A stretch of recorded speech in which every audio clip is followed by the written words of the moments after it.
Dubai Watch Week. What an amazing time. And I missed it this year. That doesn't mean I can't give you my top 10 from Dubai Watch Week. So here we go. Starting off at number 10, the Arnold & Son Constant Force Tourbillon 11 in platinum. Why is it lower on my list? Well, because this is a second version of this watch. I saw this watch at Watches and Wonders. I love everything about it. This has the caliber 5219 with a constant force system and a 1-minute flying tourbillon. Now, the yellow gold dial is hand engraved with a firm motif and is paired with a white opal subdial. Absolutely love that entire vibe, I guess you can call it. 100-hour power reserve. It's limited to only 11 pieces. And of course, it pays tribute to the relationship of Abraham Louis Breguet and John Arnold. Retail, very reasonable, which is why it's in my top 10. Swiss francs, 140,000 and change. I don't remember exactly. I think it's 14600, something like that. Moving on to number 9, I put the Daniel Roth Tourbillon in platinum, and I called it ahead of time when they came out with the first one that they're gonna make it in every metal, obviously platinum being the ultimate. It's a little bit lower on my list because of its price, 185,000 Swiss francs. Not an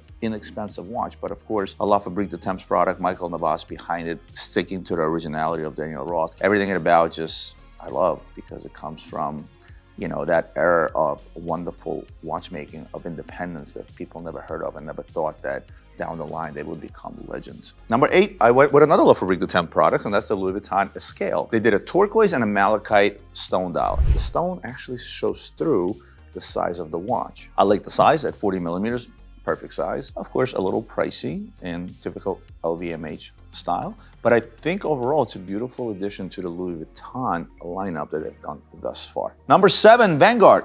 Black hole tourbillon in rose gold. Personally, I think to me, it's like a mix of Dune meets Star Wars. This watch has close to 800 components. It's a very complicated watch. It's really well made. I didn't see that particular one, but I've seen their previous work, and I can tell you the finishing, the horology, the quality is there. Only 8 pieces made. Price, 410,000 Swiss francs. I'm pretty sure they're already all sold out. Number 6, oh wow, Roman, you put a Zenith Defy Extreme Lapis on here. It has the 1/100 El Primera chronograph. I like what they did with the open work and the lapis plates around the subdials. The reason I put these guys up so high is because it takes a lot of balls to come out with a 45 millimeter watch nowadays, when smaller is better. They brought it back unapologetically, and you know what? Kudos to you for doing so and staying true to quote unquote the extreme side of the Zenith Defy. Getting down to top 5, and number 5, I picked the Tag Heuer Monaco, the split-second chronograph Air 1. 41 millimeter square case. According to Tag Heuer, this is the most advanced Monaco yet in terms of material and complication. Hefty retail price, 150,000. Aesthetically, I think it's a gorgeous watch. So to execute it in such creative materials and at the same token, make it weigh 85 grams for a split-second chrono, that's not a light module. To me, I was impressed. Number 4, we're gonna go with Ferdinand Berthoud Chronometry FB3 SPC X Seddiqi, and I'll talk about Seddiqi in just a minute. Why do I love this watch? Well, for one, I'm wearing one, but I'm wearing the white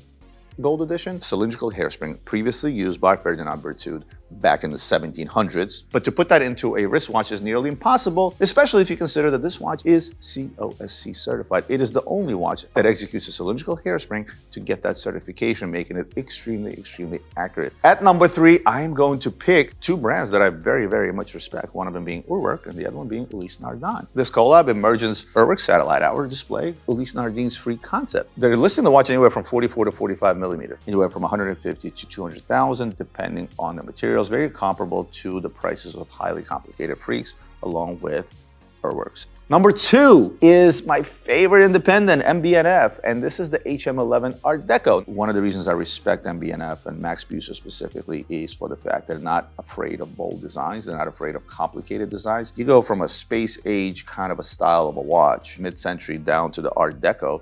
That's actually very hard to do considering the shape of this watch. Knocked it out of the park. Absolutely love this watch. Super limited production. Retail price Swiss francs, 198,000. And now we're down to number 1. And you'd be very pleasantly surprised to say, oh my God, Roman, you picked Chopard? The LUC Grand Strike, one of the most amazing minute repeaters that I have seen. You got tourbillon, you got a Grand and Petit Sonnerie, and a minute repeater using sapphire crystal gongs. Watch is also CSOC certified, so it's going to be extremely accurate. Chopard, specifically the LUC line, I've always said is a quiet horological flex. Some of the stuff that they achieve within the LUC line of Chopard watches is borderline amazing. You heard it here first. I talked about sleepers, watches that people are overlooking today.